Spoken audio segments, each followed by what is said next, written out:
Hey y'all, I'm your host Tamaje, and welcome to Rewatch, a podcast where I binge your favorite shows as fast as I can. Last week, we spun a wheel, and I announced that we would be spending time with America's favorite redhead, and that her new show would be Reba. I estimated that it would take myself 12 days to finish all 6 seasons, which is 127 episodes. And y'all, we're at 6 days, and I haven't even started season 3. If you know me, lying isn't something I do, so I gotta tell ya, this is low-key hard. I don't know what it is, but I feel like I'm getting sitcom burnout or something. So for our next wheel spin, we're sticking to dramas. I need some serious brain stimulation. So hit me up with some of your favorite dramas. All right, enough complaining. Let's get into it. And as always, there will be spoilers, but y'all should know that by now. Unless this is your first episode, then welcome. Watching seasons 1 and 2 means that I watch 46 episodes total, which is meh for progress. All right. Season 1 follows the complete disarray of Reba, our titular character's family. The pilot opens up with Reba McEntire starring as Reba and her entire family, which include her 3 children, Cheyenne,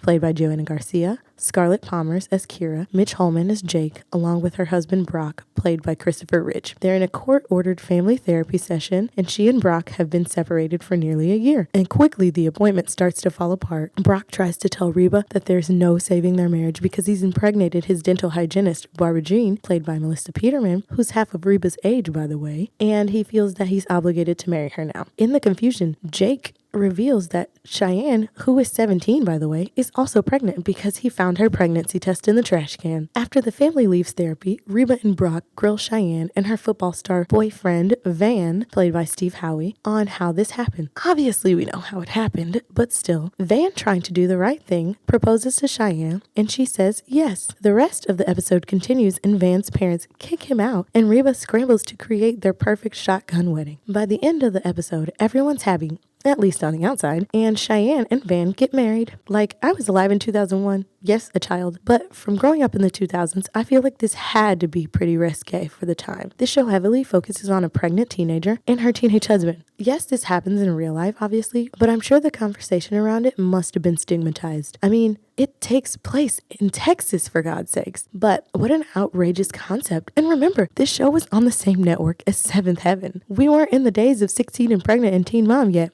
Like, One Tree Hill hadn't even come out. All right, I'm on a tangent. Let me get back to the format. There are so many episodes in season 1 that I feel are so good, but my favorite has got to be episode 15, entitled You May Kick the Bride. In this episode, the family is preparing for Brock and Barbara Jean's upcoming nuptials. Her family isn't coming to the wedding because they don't know that she's pregnant. Now, Barbara Jean has a colorful personality, so obviously her wedding wouldn't be any different. The dresses she chooses are the most outrageous things I've ever seen, and I was on Pinterest in 2011, so trust me, it's bad. It's like if you took the evil stepsister's dresses from Cinderella and made them even worse. Reba ends up having to deconstruct the dresses to make them less ostentatious, but barely, because Barbara Jean's family isn't coming to the wedding. She wants Brock's daughters to stand up with her. Cheyenne is down, but Kira is feeling reserved about it. She eventually comes around to do it because she knows how important it is to her dad. Obviously, Reba wasn't going to go to the wedding because who does that? Showing up to your ex-husband and his pregnant mistress's wedding is the most out-of-pocket thing an ex-wife can do, especially because the whole thing still makes her uncomfortable. Somehow she ends up at the wedding anyway to drop off Kira at the very last minute, and as she's leaving, she sees Barbara Jean and accidentally ruins her wedding dress. In her defense, this dress is gigantic. So Reba, with the sewing kit in hand, tries to fix the hem and accidentally sews her pants to the gown. Barbara Jean takes off down the aisle, not realizing that Reba is still attached, and walks down the aisle with her jeans and sweatshirts along with her. And the crowd lets out a huge gasp, thinking that she had the audacity to ruin her ex's wedding. Barbara Jean stops in the middle of the aisle, and Reba has to play it off like she did it on purpose. To break the ice, she sings "The Stars at Night Are Big and Bright,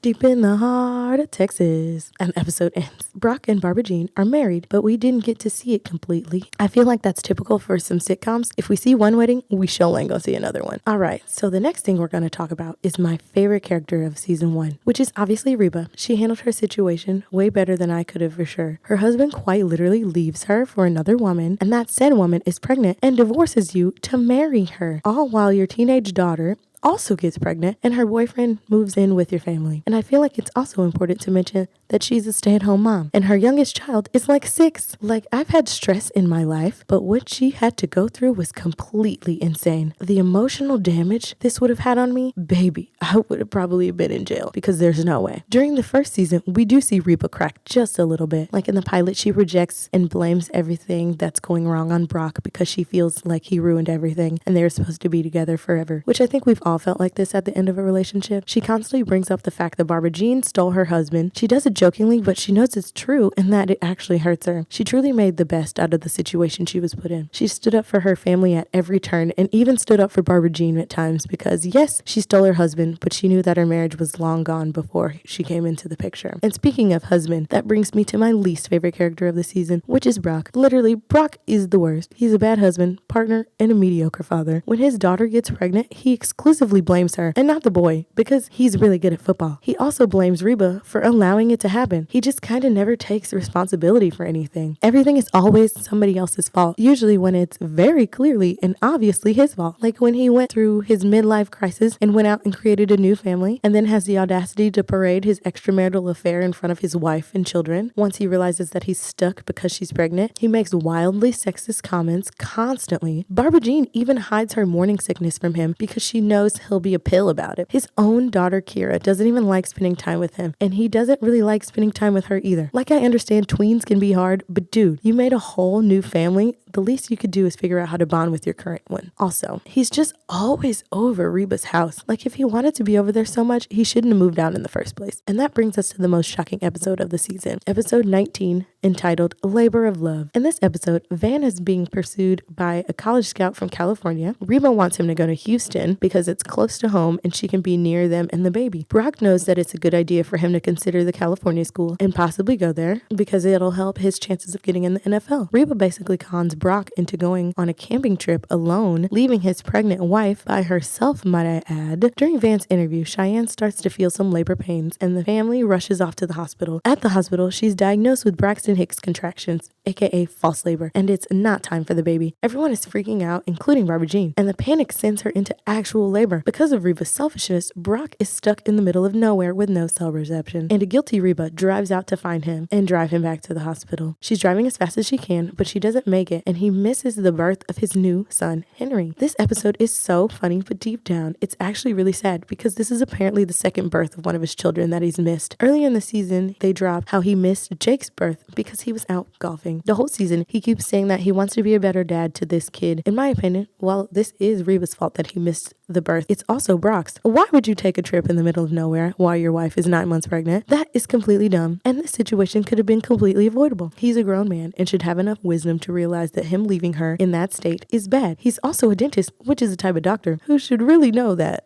last home stretch, you can give birth at nearly any time. I low-key feel like I'm crapping on Brock here, but man, he deserves it. I also feel like back in the 2000s, and even a little bit now, they wrote the dads in sitcoms, and most of the men in general, to be just dumb as a box of rocks. Like Van, how in the world did this man make it to high school? Like, I get it, he's good at football, but still. All right, let's get into season 2. Which I quite literally just finished before recording, so it's pretty fresh in my mind. Season 2 starts off with a dream sequence. Reba's life is back to normal, Brock and her are still together, Van and Cheyenne never got pregnant, and everyone's happy. Then she wakes up to Jake's stinky feet in her face, a crying now 3-month-old baby, and Cheyenne. She knows that this is the chaotic way life was supposed to be for her, and couldn't be happier about it. Then we hop into the new version of the opening credits song, and let's call it a little bit funkier, because it is. And it seems that the cast had a little bit of a glow up over the break. Kira doesn't look like a little kid anymore. Cheyenne doesn't look like a teenager anymore. She is really leaning into that mature college mom look. This season opener is pretty good. It's got a good mix of everybody doing everything. And we get a true confession as to why Brock chose Barbara Jean. Brock states that she makes him feel needed, and that's something that Reba didn't really do. He tells this story about how Barbara Jean is an excellent cook and can make a full breakfast, but she can't make toast. So she needs him to make the toast, and that makes him feel like he has a purpose in her life. For me, this really got me thinking a couple couple of things. I understand Brock's point of view being needed, but I also understand Reba's point of view of being independent. Reba is the type of woman who a man would just add to her already good life. No, she doesn't need him to be happy, but having a partner around just adds even more joy to her life. I understand Brock's point of view, kinda. Him being needed by his partner gives him purpose and makes him feel loved. And he got me over here thinking, is there a true balance? If Reba made Brock feel needed, would they still be together? Or was Brock actually just going through a midlife crisis? If she acted like she needed him, she would have been pretending and lowering herself to please her husband. There seems to be no winning here, unfortunately. In my opinion. And honestly, this just means that these two weren't meant to be together. They required two different minimums in a relationship, and neither one of them could give it. I hope this all makes sense to you because I feel like it made sense to me. Personally, I feel like I don't need a man around, but I want him around. But I know that I've had partners who do need those type of situations to feel needed in the relationship. Yes, obviously I can do everything by myself, but because I knew they required that type of task-based relationship, I gave it to them. Was I wrong in this situation?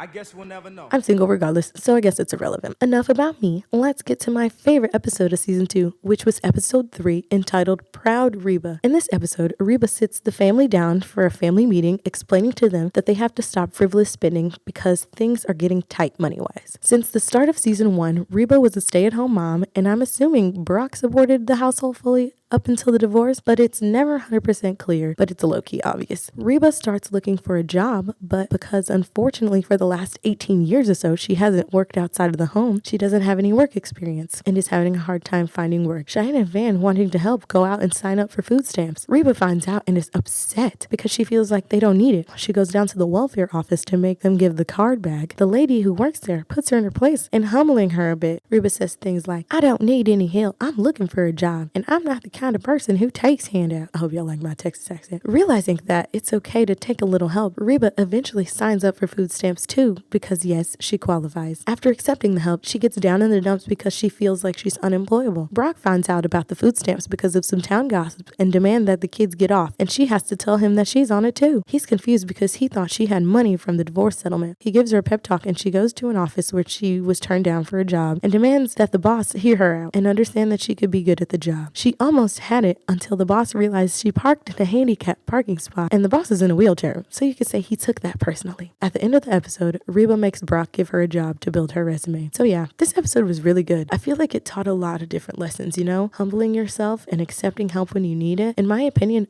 Reba 100% needs it. She is supporting a household all on her own. And the household of 6, might I add. When I realized this, a couple of questions came to my mind. 1, is Brock not paying child support? And 2, is Brock not paying alimony? Because in what world does Reba have majority custody of the kids and hasn't had a job in the last 20-ish years and doesn't get any type of spousal support? Whoever her divorce attorney was literally took the biggest L on that. I don't know how much Dennis makes, but he owns his own practice and was able to pay for himself a condo and for her house at the same time. Reba rejecting the food stamps is wild, but I guess it's a Texas pride thing, but I feel like feeding your 5 kids takes precedence over your pride. Like Cheyenne and Van absolutely qualify. They are jobless 18-year-olds with a 3-month-old baby living in her mother's house. Quite literally, if it wasn't for Reba, they would be homeless. Speaking of Van and Cheyenne, one half of this couple is my favorite for season 2. And it's not Cheyenne. Van experienced a lot of growth this season. He went from being a hometown hero football star to a responsible husband and father. Van, at one point, falls off the roof and hurts his knee, putting him in a wheelchair and crutches for a few episodes. While I don't like the way that he did it, he decided to delay going back to school for a semester because he felt like he wasn't ready. Like, he definitely should have told his wife that he wanted to take the semester off first before deciding to do so, but ultimately, it was the right decision for him. While he stays at home and Cheyenne starts her semester at school, he shows himself to be a great stay-at-home dad. He keeps the house tidy and the baby happy and really shows up for his family. He eventually gets a job and becomes even more responsible. Like, yes, he's still a goofball and sometimes dim-witted, but as a man, he does some admirable things. At some point, he wants to buy Cheyenne a ring because he feels like now he can do it. The ring has a very, very, very tiny diamond, but it's real. He becomes incredibly ashamed of this ring because he feels like it's not good enough for Cheyenne. She assures him that it's perfect for her because he chose it for her. For Valentine's Day, he tries tries to plan a romantic date, but Brock essentially talks him out of it because he wants the expectations for future Valentine's Day to stay low. At some point, Cheyenne talks him into repairing his relationship with his father, and he thinks about it hard and actually does it. He puts his pride aside to go speak to the man who essentially abandoned him and talk it out. This works because his dad buys the baby a pony. He's just grown up a lot from season 1, which is good. And he's definitely looking like he's on his way to being a post-season 1 Nathan Scott, if you know what I mean. Speaking of season 1 Nathan Scott, let's get to my least favorite character, and that's going to be his wife, Cheyenne. While Cheyenne became significantly less ditzy than season 1, she became quite selfish and a complainer. She starts school, which is wonderful, but then after realizing she's not needed much by Van and the baby, she kind of stays out partying. She doesn't even communicate the reason why to Van until he has to essentially beat it out of her. When Van wants to go to a work party and she wants to go to a concert, she makes a big fuss about it, even after he explains how important he feels it is. After being pregnant all of season 1, she's a pregnancy scare in the middle of season 2. Like, girl, your baby is 6 months old. What are you doing? As a new mom, she becomes sensitive about her body, which is understandable. But instead of communicating this to her husband, she just tortures him by being avoidant and yelling at him. She drops so many classes that she's no longer considered a full-time student. And because of that, she'll lose her daycare and then has to ask Reba to pay for it, effectively taking away a trip from her sister Kira. All right, enough of me bashing Cheyenne. And speaking of Kira, let's get to the most shocking part of this season, which for me is the season finale. So I'll classify episode 23 and 24 as one, since they're kind of a part 1, part 2 episode. So the aforementioned trip for Kira is an England trip that she earned because she's a good student. Brock and Barbara Jean want to move and end up buying a house down the street from Reba. Reba and Brock get the money to send Kira to England for her exchange program, but because Cheyenne has to take summer school for the childcare, she can't afford to go. Kira feels like she's never the priority in her household, so she asks Brock if she can move into the new house with him. He's elated and obviously wants her to live with him, but he tells her to think hard about it and decide later. He told her not to tell her mom while she's thinking. He also tells Barbara Jean not to tell anyone either, but she's a terrible liar and can't keep it in, so she accidentally ends up telling Van and Cheyenne, who eventually tell Reba themselves. Reba is incredibly upset about this and feels like her child is being taken away from her. She yells at Brock like it's his fault, when in reality she knows it's not. She knows that Kira isn't a priority at her house right now with everything going on, but she feels like Kira is the only other adult, maturity-wise, at her house. And Brock tells her, well, at his house, she can be the kid again. Reba says that if he allows her to move in, that it's unforgivable. Being so upset, she ends up crying in Van's arms, and then she prays to God not to lose Kira. Kira comes home on time after Reba threatens to ground her if she doesn't, and finally sits her down to have a conversation and asks her what she wants to do. The episode ends on a cliffhanger before we can hear Kira's choice. Man, I love a good cliffhanger. They truly make for the most shocking episodes. I know I didn't make it very far this week in binging, but I feel like next week I'm probably going to finish the entire series. So part 2 is very likely to be seasons 3 through 5, so just be prepared. I really hope I can get this binged in the time frame that I gave myself, so join me next week to find out how I did. Be sure to follow the podcast's social media pages and feel free to recommend your favorite shows and send me some dramas this time so I can add them to the wheel and eventually watch with y'all. Make sure you're following the podcast on Instagram at RewatchPod and Twitter at RewatchPod_ for more content. And lastly, please rate the pod 5 stars. Anyways, back to binging. Try and catch me.